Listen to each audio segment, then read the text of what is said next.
सरस्वती शिक्षा समिति पाली द्वारा संचालित ऑनलाइन शिक्षण सत्र 2020-21 में आप सभी भैया बहनों का हार्दिक स्वागत। षष्ठी कक्षा के गणित विषय के तीसरे अध्याय संख्याओं के साथ खेलना, जिसका अध्ययन हम पहले से करते आ रहे हैं। पिछले भाग में हमने अभाज्य गुणनखंड के बारे में पढ़ना प्रारंभ किया था। आज के इस भाग में भी हम अभाज्य गुणनखंड के बारे में पढ़ेंगे। पिछले भाग में हमने अत्यंत ही साधारण किस्म के अभाज्य गुणनखंड को सरल करना प्रारंभ किया था। आज के भाग में हम थोड़ा उससे कठिन अभाज्य गुणनखंड यानी बड़ी संख्याओं के अभाज्य गुणनखंड ज्ञात करने का प्रयास करेंगे। तो आज का हमारा प्रकरण वो भी रहेगा अभाज्य गुणनखंड। इससे पहले अभाज्य गुणनखंड ज्ञात करें, इसलिए कुछ नियम है जो नियम आपको पिछले भाग में साधारण तौर पर नहीं बताए गए थे, क्योंकि एक बार प्रारंभ करने के लिए कुछ सीखना जरूरी है। अब आप नियम के आधार पर एक अभाज्य गुणनखंड हल करना प्रारंभ करेंगे तो आसानी से आप हल कर पाएंगे। तो नियम कुछ इस प्रकार है। सम संख्या, आप सभी को हमने पहले भाग में पढ़ाया था सम संख्याएं कौन कौन सी होती हैं, जिनके पीछे 0, 2, 4 और 6, 8 आता है तो वह 2 से विभाज्य होगी। अर्थात जिस संख्या के पीछे 0, 2, 4, 6 और 8 आता है वह संख्या सम संख्या हो गई, और सम संख्या है तो उसमें अवश्य ही 2 से भाग जाएगा। अर्थात अगर आपके पास अभाज्य गुणनखंड के रूप में अगर सम संख्या है तो अवश्य उसमें 2 का भाग जाएगा। तो पहले आप उसे 2 से विभाजित करेंगे। दूसरा नियम है, जिस संख्या का इकाई अंक 5 है तो वह संख्या अवश्य 5 से विभाज्य होगी। आप अभाज्य गुणनखंड कर रहे हैं, पीछे अगर 5 आता है इकाई अंक तो अवश्य वह 5 से विभाज्य होगी। तो ये कुछ नियम आप ध्यान रखेंगे। आइए अब कुछ उदाहरण द्वारा इसको समझने का प्रयत्न करते हैं। अभाज्य गुणनखंड करो। 3 उदाहरण आपको समझाए गए हैं, 150, 260 और 343। तो पहला है हमारे पास 150 का अभाज्य गुणनखंड। तो एक इस प्रकार का स्ट्रक्चर बनाना है।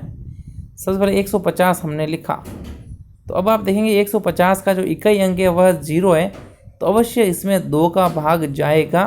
तो आप इसमें 2 का भाग दे देंगे। तो 2 का भाग दिया हमने 150 में, 75 उत्तर आया। तो यहाँ पे हमने लिख दिया है 75।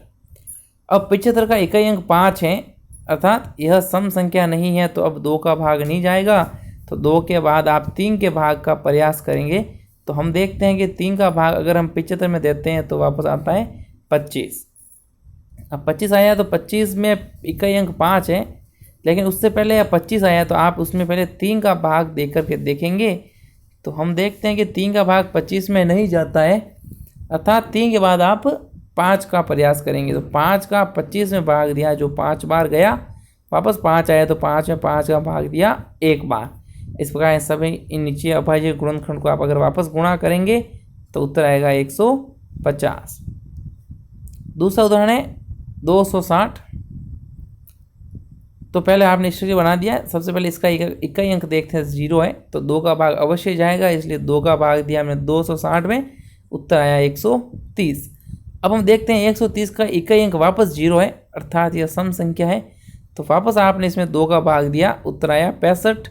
अब 65 का इकाई अंक 5 है, तो अब 2 का भाग आपको नहीं देना है। 2 के बाद आप 3 के भाग का इसमें प्रयास करते हैं, तो 3 का भाग भी 65 में नहीं जाता है। तो उसके बाद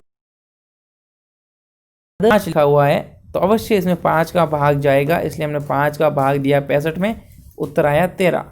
अब 13 आया तो 13 तो आप जानते हैं अभाज्य संख्या है, इसलिए 13 में 13 का ही भाग गया एक बार, नीचे इनको गुणा कर दिया अभाज्य संख्याओं को, उत्तर आता है 260। अंतिम उदाहरण है 343। देखते हैं कि इसका इकाई अंक है 3, तो इसमें 2 का भाग नहीं जाएगा। अब 2 के बाद आपने इसको 3 से विभाजित करने का प्रयास किया है, तो 3 का विभाजन आपको करके देखना है। तो 3 का भी विभाजन यहाँ पर नहीं होता है। तो 3 के बाद अभाज्य संख्या आती है 5, लेकिन 5 के लिए नियम क्या है, इकाई अंक 5 होना आवश्यक है, अतः इसमें 5 का भी भाग नहीं जाएगा। तो 5 के बाद आप सीधा 7 का इसमें भाग दे करके देखते हैं। 7 का भाग जो 343 में 49 बार जाता है, तो वापस आया 49। 49 में आपने वापस 7 का भाग दिया, तो वापस आया 7। फिर 7 में 7 का भाग दिया 1। नीचे इन अभाज्य संख्या को गुणा करने पे आते हैं 343। तो इस प्रकार अभ्यास के द्वारा आप इस अभाज्य गुणनखंड करने में निपुणता हासिल कर सकते हैं। इन उदाहरणों को आप कक्षा कार्य के रूप में लिखेंगे और आज के गृह कार्य के रूप में आप यहाँ पर आपको 6 प्रश्न दिए गए हैं। इन 6 प्रश्नों का अभाज्य गुणनखंड ज्ञात करने का प्रयत्न करेंगे। धन्यवाद।